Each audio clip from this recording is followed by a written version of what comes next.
Segundo a legislação trabalhista brasileira, é proibido o trabalho do menor de 18 anos em condições perigosas ou insalubres. Os trabalhos técnicos ou administrativos serão permitidos desde que realizados fora das áreas de risco à saúde e à segurança. Hoje, no Cidadania no Ar, nós vamos falar sobre o trabalho do menor. E para discutir esse assunto, nós recebemos em nosso programa a doutora Priscila Artem de Figueiredo Ferreira, que é advogada especializada em direito empresarial. O doutor Fernando Luiz Serediuk, que é advogado especialista em direito do trabalho e processo do trabalho. E Sua Excelência, o magistrado, doutor Guilherme Guimarães Feliciano, juiz do trabalho da 15ª Região. Então, vou começar com a vênia de todos pelo nosso magistrado, né, da 15ª Região. O senhor é de que cidade? Então? Sou titular da primeira vara de Taubaté. Taubaté, longe. Vale do Nós Paraíba. chegamos lá, viu? Sabe que a sim? TV Século XXI, ela é uma TV nacional.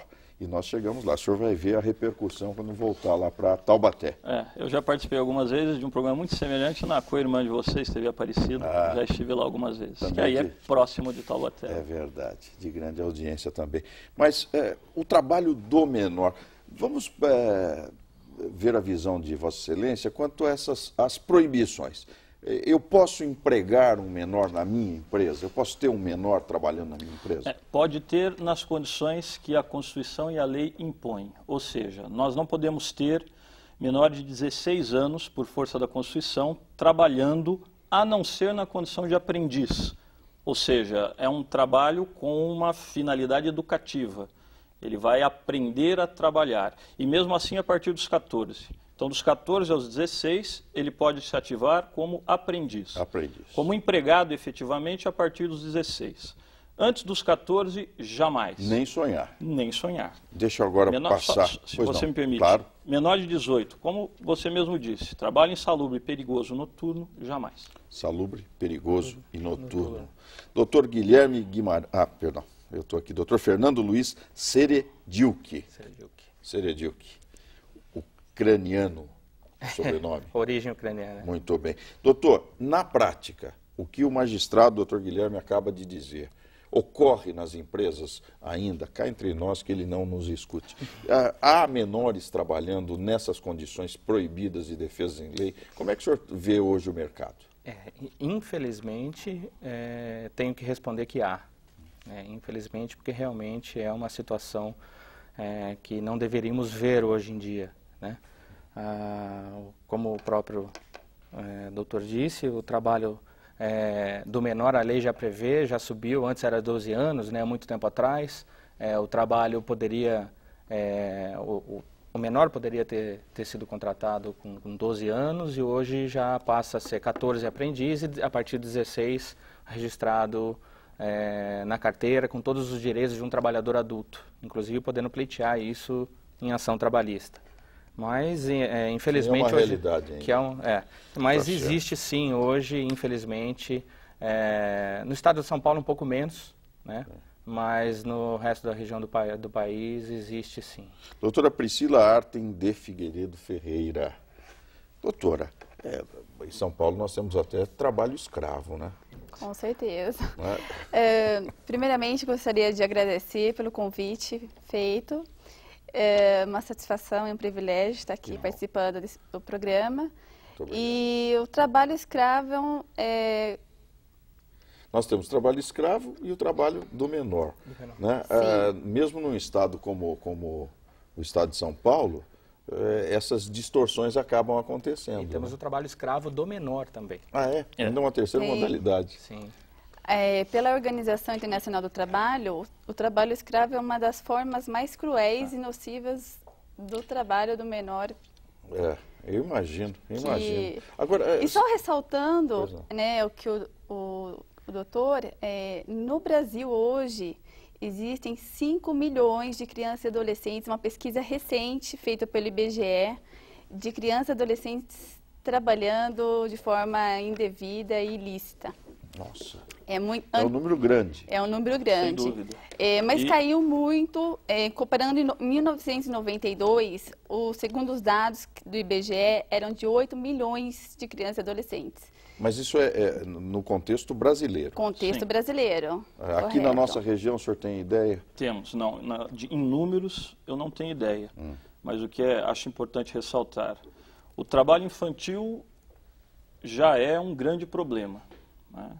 Infanto-juvenil, imaginando que nos termos do Estatuto da Criança e do Adolescente, a partir dos 12 nós temos aí o adolescente. Mas a doutora bem disse... A lei determina 14 anos. Isso, para trabalho. Mas para efeitos de categoria, sim, né, até 12 anos, criança, a partir de então até 18, adolescente. A Convenção 183 do OIT trata das piores formas de trabalho infantil. São 4 modalidades: a prostituição infantil, o trabalho escravo infantil, a atividade infantil em setores paramilitares, então terrorismo, não é? Tráfico, etc. Droga. E a atividade laboral de menores com risco à saúde, à segurança ou à moralidade. No Brasil, nós temos todas essas situações. Também, né? O doméstico infantil também, né, entra nessa... Entra no escravo, muitas vezes no escravo infantil. Semi-escravo, infelizmente. Né? Peraí, o doméstico infantil, não estou entendendo isso. Nós temos situações em que isso no passado era mais comum, mas hoje em dia ainda acontece. Eu tive um caso desse, julguei um caso desses em Guaratinguetá. A criança é recebida, normalmente já no limiar da adolescência, como uma ama seca. Dos filhos da família, da prole da família. Muitas vezes uma criança, isso era comum, como eu disse antigamente, uma criança que não tinha lugares... Antigamente anos 50, 60, Esse 40. meu caso era anos 70. Ah, 70. É. Tá.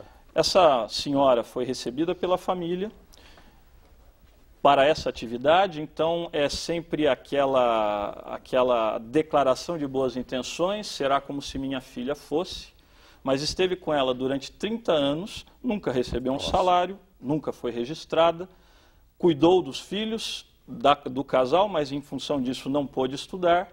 Vira o que ama seca. Exatamente, mas a isso a que o doutor se referia, é o trabalho infantil doméstico em condições análogas a de escravo. Sim. Embora o conceito cultural muitas vezes não permita reconhecer isso, porque antigamente se pensava, é um favor que eu faço. Mas não é bem isso. Essa pessoa cresce sem estudo, sem formação e acaba depois segregada socialmente.